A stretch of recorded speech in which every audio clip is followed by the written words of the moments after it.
Hi all. അപ്പോൾ ഇതാണ് നമ്മളുടെ പാപ്പു. എൻ്റെ സിസ്റ്ററുടെ വീട്ടിലെ പൂച്ചക്കുട്ടിയാണ്. ഭയങ്കര കുറുമ്പനാണ്. അപ്പോൾ ഞാൻ അവിടെ പോയപ്പോഴത്തേക്ക് അവന് ഫുഡ് കൊടുക്കാൻ പോയപ്പോൾ ഞാൻ ഫുഡ് കൊടുക്കാമെന്ന് പറഞ്ഞു. അങ്ങനെ പാപ്പുവിനാണെങ്കിൽ നമ്മൾ ചട്ടിക്കകത്തിട്ട് കുഴച്ചിട്ട്, പാപ്പുവിന് നല്ല കുറേ മീനൊക്കെ വേണം, എന്നാലേ പാപ്പു കഴിക്കുള്ളൂ, അല്ലെങ്കിൽ ഫുഡ് കഴിക്കാൻ മടിയാണ്. അപ്പോൾ ചട്ടിക്കകത്തിട്ട് കുഴച്ച് മീനൊക്കെ ആയിട്ട് നമ്മൾ ഫുഡ് കൊടുക്കാൻ വേണ്ടിയിട്ട് പോവാം.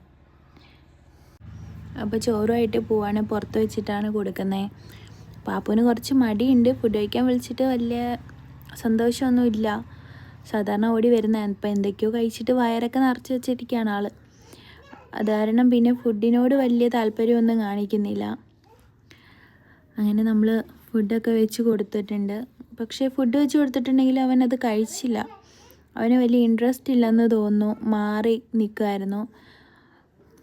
പിന്നെ ഞങ്ങൾ വിശക്കുമ്പോൾ കഴിക്കട്ടെ എന്ന് വിചാരിച്ചിട്ട് ഞങ്ങളിങ്ങ് പോന്നു.